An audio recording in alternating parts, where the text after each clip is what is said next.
The Thornax Arena wasn't supposed to exist. Not officially, anyway.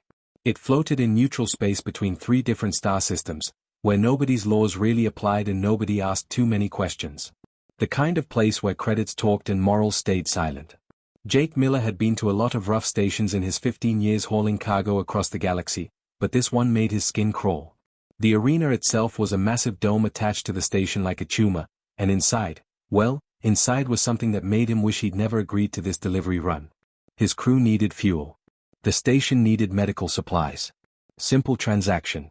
But the dock master had offered them free passes to the show as a gesture of goodwill, and Jake's co-pilot Beth had insisted they at least check it out before refusing. Know what you're dealing with, she'd said. She was right, as usual. Now Jake sat in the observer deck, surrounded by aliens he recognized and plenty he didn't. There were Vrexian warlords with their clicking mandibles and cold black eyes. Kelthian merchants with too many arms and not enough conscience. A group of Xiphon traders laughing and placing bets on handheld devices.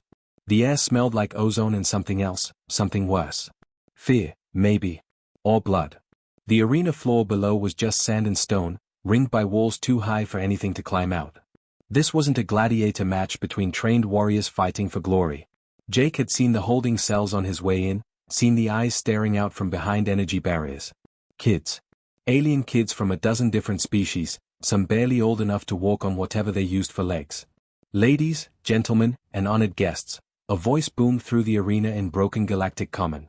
Today's exhibition features a Minari juvenile versus a young Kralgoth warrior. Place your wagers now. The crowd erupted in excited chatter. Wagers. They were betting on children fighting each other. Jake's jaw clenched so hard it hurt. Beth put a hand on his arm. Jake, don't. We can report this to the collective when we what? Jake cut her off, voice low. File a complaint? This station is in neutral space. By the time anyone investigates, they'll be long gone. The gates on opposite ends of the arena opened. From one side, a Kralgoth emerged. Even young, the thing stood 7 feet tall, with natural armor plating and 4 arms ending in claws. It looked ready to fight, eyes focused and aggressive. From the other gate, something small stumbled into the sand. The Minari boy couldn't have been more than 8 years old by human standards. His skin was pale blue, almost translucent, with those big crystalline eyes his species was known for. He was small, painfully thin, wearing rags that were too big for him. And he was crying. Not just crying. Sobbing. Calling out in his own language, the same word over and over. Jake didn't speak Minari, but he didn't need to. He'd heard that tone before, in that specific desperate way. The kid was calling for his father. The crowd loved it. Laughter rippled through the stands. Someone threw something that landed near the boy's feet. The Minari flinched, stumbled backward, then fell onto the sand. His tears weren't like human tears, they glowed faintly, bioluminescent tracks down his face that made his terror visible even from the upper decks. Oh, this will be quick, someone near Jake said in galactic common, sounding pleased. The Minari whelp can't even stand properly. Did you see his fear response? Another voice laughed. Pathetic species. No wonder they hire others to fight their wars. The Kralgoth moved forward, not rushing, taking its time. It knew it had won already. The Minari boy tried to crawl backward, still crying, still calling for someone who wasn't there and wasn't coming. His small hands scrabbled in the sand, looking for anything, any way out. There wasn't one. Jake stood up. Beth grabbed his arm harder. Jake, no. Whatever you're thinking. I'm thinking that's a kid down there, Jake said quietly. I'm thinking his dad probably sold him or abandoned him or couldn't protect him, and now he's gonna die while people laugh about it. You can't. But Jake was already moving toward the barrier. His heart hammered in his chest, but his mind was crystal clear. He'd fought in the Outer Rim conflicts before becoming a cargo hauler. He'd seen bad things, done some things he wasn't proud of. But this? Watching a terrified child get torn apart for entertainment while people placed bets? Not today. Security noticed him approaching the barrier but seemed confused. Spectators didn't usually get this close. Jake didn't slow down. He grabbed the railing, planted his boot on the lower bar, and vaulted over the edge. The drop was about 15 feet. He landed hard, rolled, came up on his feet. The sand was coarser than he expected, sharp volcanic rock mixed in.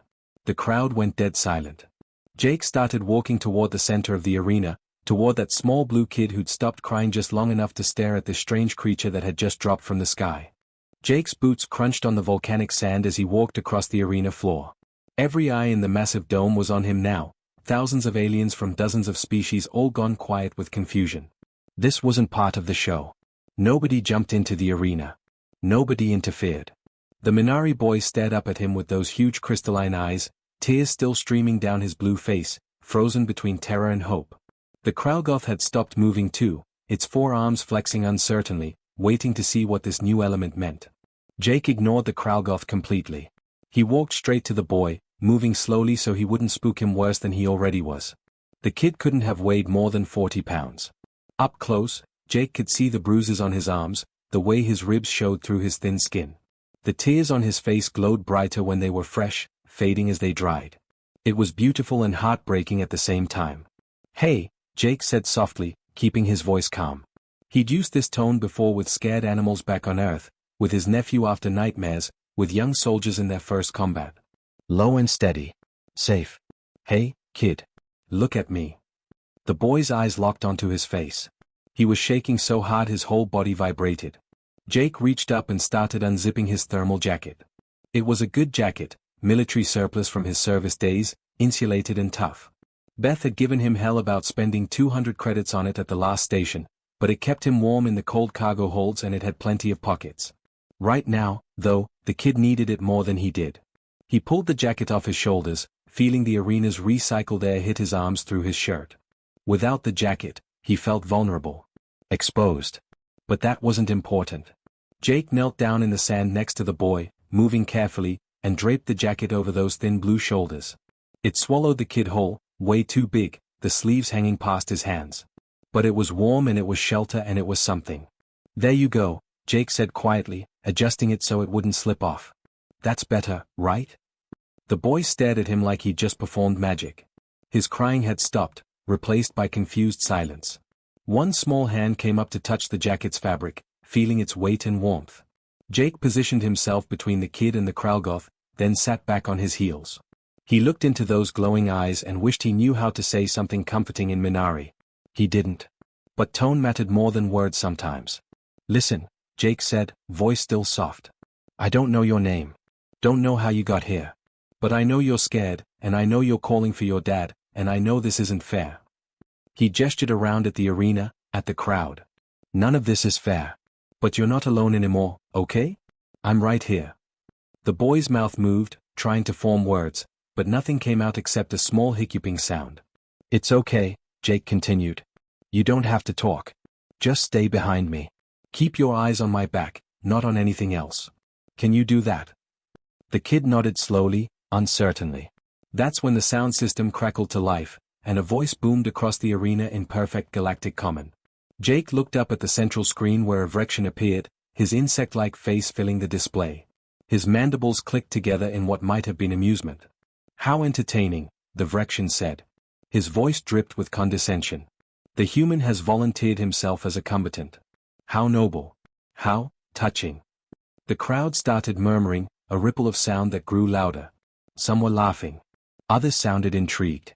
"I am Korvax, master of this arena," the Vrection continued. "And you, human, have violated sacred rules of combat. The penalty is death." He paused, letting that sink in. "However, I am not without mercy. You may leave this arena with the child, if you can defeat our champion." The crowd's noise grew louder, more excited now. This was unexpected entertainment. "If you refuse," Korvax added, "you will be executed immediately, and the Minari's match will continue as scheduled. Choose quickly, human. My patience is limited." Jake felt the boy's small hand grip the back of his shirt. The kid was terrified again, and Jake didn't blame him. He took a slow breath, feeling his heart rate steady. Combat breathing, they'd called it in the service. Slow in, slow out. Keep your head clear. He stood up, keeping himself between the boy and the rest of the arena. The Kralgoth youngster had backed off to the side, smart enough to know this situation had changed into something it didn't understand. Jake looked up at that massive screen, at Korvax's smug face, and spoke clearly enough for every translator in the building to pick up. "Bring your champion." The crowd exploded with noise. Excitement, bloodlust, anticipation. They thought they were about to see a slaughter. Humans were weak, soft, emotional creatures who stumbled into space on borrowed technology. Everyone knew that. Jake crouched back down and spoke to the boy one more time. Close your eyes, kid. Keep them closed until I tell you otherwise. Whatever you hear, don't look. Promise me. The small blue hands came up to cover those crystalline eyes. Jake stood again and turned to face the center of the arena as the floor began to split open with a grinding metallic sound. Something was rising from below. Something big. This was going to hurt. But that kid behind him with his dad's jacket wrapped around his shoulders? That kid was going home alive. Whatever it took. The arena floor split down the middle with a screech of metal on metal. Steam hissed up from whatever mechanism was raising the platform below. The crowd leaned forward in their seats, 1,000 different species all unified by the same hungry anticipation. They wanted blood. They wanted a show. Jake rolled his shoulders and took another breath. His hands were steady. That was good. Fear was useful if you controlled it, deadly if you didn't. The instructors had drilled that into him years ago in basic training. The platform rose slowly, deliberately, building tension. Jake could see the shape now, massive and dark against the lights. When it finally locked into place at arena level, the crowd's roar was deafening. The champion was a full-grown Kralgoth warform named Dresh. The announcer's voice proclaimed his record: 137 victories, 0 defeats, 68 kills. Dresh stood nearly 12 feet tall, his forearms thick with corded muscle under natural chitin plating that covered his chest and back like organic armor. Scars crisscrossed his body, each one a story of something that had tried to kill him and failed. His eyes were solid black, cold and calculating. This wasn't some juvenile fighter. This was an apex predator in its prime. The crowd was already celebrating. Some aliens were laughing, others making rapid bets on their devices. How long would the human last? 30 seconds? A minute? Would he run? Would he beg? Jake did neither. He planted his feet in the sand, found his balance, and waited. His service pistol was back on the ship. He had no weapons except his body and his brain. Against a creature that could probably tear him in half. But here's the thing about humans that the galaxy had never quite figured out. They weren't the strongest species. They weren't the fastest or the most armored. But they were persistent, adaptable, and absolutely vicious when they decided something was worth protecting. Dresh moved first, faster than something that size had any right to move. His lower arms swept low while his upper arms came in high, a coordinated attack meant to overwhelm and crush. It would have worked on most opponents. Jake dropped and rolled left, sand spraying. The arms passed through empty air. He came up already moving, not staying still long enough to be a target. The first rule of fighting something bigger and stronger: don't let it hit you. Dresh turned, surprisingly agile, and lunged. Jake waited until the last possible second, then sidestepped and drove his elbow into the joint where Dresh's upper right arm connected to his shoulder. The chitin plating didn't cover the joints. Nothing's armor covered everything. Dresh grunted, more surprised than hurt, and backhanded with a lower arm. The blow caught Jake across the ribs and sent him tumbling. He felt something crack, tasted copper. The crowd cheered. Jake rolled with the momentum, came up on his feet. Pain flared in his side, but he pushed it down. Pain was just information. It told you that you were still alive and could still fight. Dresh charged again, all four arms reaching. But Jake had been watching, analyzing. Kralgoth anatomy had that tall frame and those powerful arms, but their leg joints bent backward like a bird's. That meant certain angles of attack were difficult for them. Jake dropped low again, but this time he went forward, sliding in the sand beneath those grasping arms. He drove his fist into the back of Dresh's knee joint as hard as he could. The Kralgoth stumbled, just for a second, but a second was all Jake needed. He was already behind him, already moving to the next weak point. The fight became a brutal dance. Dresh was stronger, tougher, better armed. But Jake was faster in short bursts, more flexible, and he fought like humans had fought for thousands of years on Earth, dirty, tactical, using everything available. He threw sand in Dresh's eyes. He used the arena walls to ricochet off, changing direction unpredictably. He targeted the same joints over and over, wearing them down. Minutes stretched into an eternity. Jake took hit after hit, each one worse than the last. His vision blurred. Blood ran from his nose, his mouth. Ribs definitely cracked, maybe broken. His left arm wasn't working right anymore. But he stayed up. Kept moving. Kept fighting. Because behind him, wrapped in his jacket, was a kid who needed him to win. The crowd had gone quiet now, their laughter dying. This wasn't supposed to happen. Humans didn't fight like this. They were soft. Weak. They ran when things got dangerous. Except they didn't. Not when it mattered. Dresh was slowing too. The relentless attacks on his joints were taking their toll. His movements became more defensive, more cautious. He'd never faced an opponent who fought like this, someone who treated pain as temporary and gave ground only to take it back twice as hard. Jake feinted left, went right, and drove both fists into Dresh's throat just above the chest plating. The Kralgoth made a choking sound and staggered backward. Jake swept his legs, the damaged knee gave out. Dresh went down hard. Jake was on him instantly, knees on his chest, fist raised. One strike to the unprotected throat would end it. Kill him. The crowd held its breath. Jake looked at that raised fist, at Dresh's black eyes staring up at him. The Kralgoth had stopped struggling, waiting for death. Jake lowered his fist. "Stay down," he said quietly. Then he turned away from the defeated champion and walked back to where the small blue boy still sat with his hands over his eyes, exactly as Jake had told him. "Hey, kid," Jake said, his voice rough and breathless. "You can open your eyes now. We're done." The Minari boy lowered his hands slowly, revealing those crystalline eyes. They went wide when he saw Jake standing there, battered and bloody but upright. The kid looked past him at Dresh, who still lay on the arena floor, conscious but defeated. Then those glowing eyes came back to Jake's face. Jake tried to smile, but it probably looked more like a grimace. Everything hurt. His left eye was swelling shut, his ribs screamed with every breath, and he was pretty sure at least 2 fingers on his right hand were broken. But he was alive, and more importantly, the kid was safe. The crowd sat in stunned silence. This wasn't supposed to happen. Couldn't happen. Yet here stood a human, victorious over their undefeated champion. Then Korvax's voice shattered the quiet, and it was no longer amused. "Seize them both." The order crackled through the arena speakers. Security gates around the perimeter began to open, armed guards with weapons raised moving in. At least 20 of them, maybe more. Jake's stomach sank. He could barely stand, let alone fight off 20 fresh guards. He moved in front of the boy anyway, raising his fists despite the pain shooting through his broken fingers. If this was it, then this was it. At least the kid wouldn't die alone and mocked.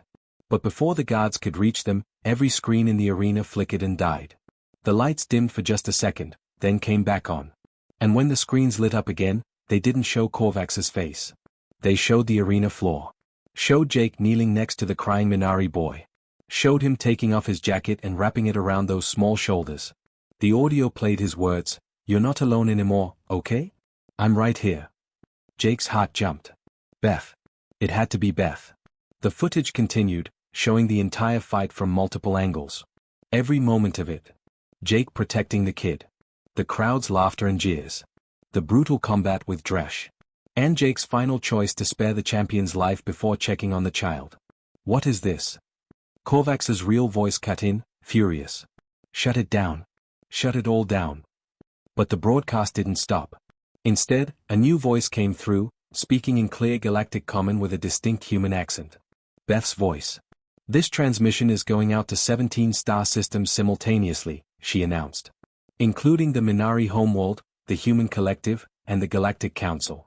What you're watching is happening right now at the Thornax Arena, a facility that kidnaps children from across the galaxy and forces them to fight to the death for entertainment."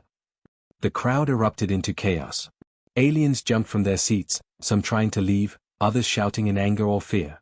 The guards who'd been advancing on Jake stopped, confused, looking to their superiors for orders that weren't coming. "We have documented evidence of 63 juvenile aliens currently held in the facility's detention cells," Beth continued. "We have financial records showing profits in excess of 8 million credits over the past 2 cycles. We have names of sponsors, gamblers, and shareholders. All of this data is being transmitted to every major news network and law enforcement agency in range." On the screens, new footage appeared. Not of the arena, but of the holding cells Jake had seen earlier. Dozens of young aliens behind energy barriers, some injured, all terrified. Different species, different worlds, all trapped in the same nightmare. The camera work was shaky. Someone had recorded this on a handheld device, probably while pretending to be a maintenance worker. Beth again. Always prepared. Always thinking 3 steps ahead. Then another voice joined the transmission, this one speaking heavily accented Galactic Common. deep and resonant and absolutely furious. I am Commander Telvik of the Minari Defense Fleet. The child you see in that arena is my son. His name is Telk. I sold him to pay gambling debts, and I will carry that shame for the rest of my life. His voice broke slightly. But today, I'm bringing 12 warships to bring him home. And any being that stands between me and my son will face the full might of Minari justice. The screen split to show exterior views of the station. Warships were dropping out of faster-than-light travel, their hulls marked with Minari insignia. Sleek vessels with charged weapons already powering up. This is Captain Rodriguez of the human collective vessel Meridian, another human voice added. We are deploying marine units to board the Thornax arena under emergency protocols. Any attempt to harm the civilians currently held will be treated as an act of war. More ships appeared on the screens. Human vessels this time, smaller but heavily armed. Their boarding pods were already launching. In the arena, Korvax were screaming orders that nobody was following anymore. The spectators were fleeing in every direction, trampling each other in their panic. The guards had dropped their weapons and were running for the exits. Nobody wanted to be here when those warships arrived. Nobody wanted their face attached to this broadcast. Jake felt the kid's small hand slip into his. He looked down. Telk was staring up at him, still wearing that oversized jacket, no longer crying. There was something different in his eyes now. Hope, maybe. Or trust. It's okay, Jake said again, squeezing that small hand gently. Your dad's coming. He's really coming. Behind them, the holding cell gates exploded open. Not from the outside, but from the inside. The other children, the ones who'd been waiting for their turn in the arena, had seen what happened. They'd seen a human jump into the sand to protect someone weaker. They'd seen him fight when he should have run. And now they were fighting too. Overwhelming their guards with sheer numbers, flooding into the arena from every entrance. Dozens of them. Young Vrexians, Kelthians, even a few species Jake didn't recognize. All of them had been taught that compassion was weakness, that caring for others meant nothing. But they just watched Jake prove otherwise. And that changed everything. The arena had become chaos. Children of a dozen different species poured onto the sand, some helping each other walk, others carrying the youngest ones. They moved toward Jake instinctively, forming a protective cluster around the one being who'd shown them that someone could care. Jake stood in the center of it all, still holding Telk's hand, watching the doors as the first boarding pod breached the outer hull with a metallic bang that echoed through the structure. Human Marines came through first, weapons ready but not firing. They secured the perimeter quickly, professionally. Behind them came Minari soldiers in their distinctive blue armor. One Minari pushed through faster than the others, his weapon clattering to the ground as he ran. He was taller than most of his species, with the same crystalline eyes as Telk but duller with age and grief. Telk. The word came out as a sob. The small boy's hand tightened around Jake's fingers for just a second, then released. He took one hesitant step forward, then another. Then he was running, that oversized jacket flapping around him as he crashed into his father's arms. Commander Telvik dropped to his knees, wrapping his son in a desperate embrace. His whole body shook as he held the child he'd sold, the son he'd thought he'd never see again. The words he spoke were in Minari, but Jake didn't need a translation. Apologies sounded the same in every language. Beth appeared at Jake's side, her tablet still in hand, covered in the wiring and tech she'd jury-rigged to hack the station's systems. She looked him up and down, wincing at the damage. You look terrible, she said. You should see the other guy, Jake muttered, then immediately regretted it as pain flared through his ribs. I did.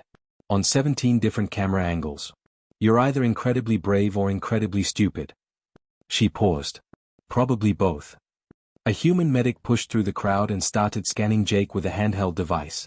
The readings made her frown. Sir, you have 3 broken ribs, a fractured cheekbone, 2 broken fingers, and what looks like internal bleeding. You need to get to the medical bay immediately. In a minute, Jake said, watching the children. They were being processed by the Marines and Minari soldiers, each one checked for injuries, their species identification logged so they could be returned home. Some were crying, but not from fear anymore. From relief. A young Kelthian with 6 arms tugged on Jake's pant leg. She couldn't have been more than 5 cycles old, her orange skin mottled with bruises. She said something in her own language, looking up at him with enormous eyes. Beth's translator picked it up. She's asking if you're a guardian spirit. Her species has stories about protectors who appear in times of darkness. Jake knelt down despite the pain, getting to her eye level. No, kid. I'm just a guy who couldn't walk away. He reached out and gently adjusted her torn shirt. But you're safe now. They're going to take you home. The Kelthian child wrapped all 6 of her arms around his neck in a hug that nearly knocked him over. Then she scurried off to join the others being led to the transport ships. Over the next hour, the arena was systematically dismantled as an operation. Evidence was collected, staff were arrested, and most importantly, every single child was accounted for. 63 juveniles, just like Beth had said. Some had families to return to. Others didn't, but representatives from various worlds were already coordinating foster placements and adoptions. Korvax was found hiding in a maintenance shaft, still screaming about his rights and how the arena was protected by neutral space agreements. Nobody was listening. The broadcast had gone out to too many systems. There was nowhere left to hide. Commander Telvik approached Jake as the medics were finally forcing him onto a stretcher. Telk was with him, still wearing the thermal jacket, holding his father's hand tightly. Captain Miller, Telvik said formally, then his voice cracked. I have no words for what you've done. You saved my son when I failed him. You fought for him when I abandoned him. I owe you a debt that can never be repaid. You don't owe me anything, Jake said. Just be the dad he needs. That's all the payment I want. Telvik's eyes glowed brighter, Minari tears. He placed his hand over his heart in what Jake guessed was a salute or gesture of respect. The Minari people will not forget this. Humanity will always have allies among our worlds. Telk stepped forward and carefully took off the jacket. For a moment Jake thought he was returning it, but instead the boy folded it carefully and held it against his chest. Keep? He asked in broken galactic common, looking between Jake and his father. Yeah, kid. Jake smiled despite the pain. You keep it. 3 weeks later, Jake's ship was back in civilized space, making a routine cargo run. His ribs were still taped, his face still showed the fading bruises, but he was healing. The story had spread across the networks faster than they could travel. Human Protects Alien Child had become the most watched footage in galactic history. But more than that, something had shifted. Before, humans were seen as weak. Emotional. Too sentimental for serious business. But now, predator species looked at humans differently. There was awareness, a new respect. Because the galaxy had learned something important. Humans didn't fight the hardest when they were threatened. They fought the hardest when someone they cared about was threatened. And humans, it turned out, could decide to care about anyone. Any species, any age, any situation. Their pack-bonding instinct didn't care about logic or survival odds. Beth found Jake in the cargo bay, staring out at the stars through the loading doors window. Credits came through from the human collective, she said. Reward for exposing the arena operation. Enough to upgrade the ship's engines twice over. Good, Jake said absently. News networks want interviews. The Galactic Council wants to give you a medal. 3 different publishers want you to write a book. Not interested. Beth smiled slightly. Figured. So what did you tell that reporter who asked why you did it? The one who wanted to know why you risked everything for an alien kid you'd never met. Jake thought about Telk's glowing tears, about that small hand gripping his. About 63 children going home instead of dying for entertainment.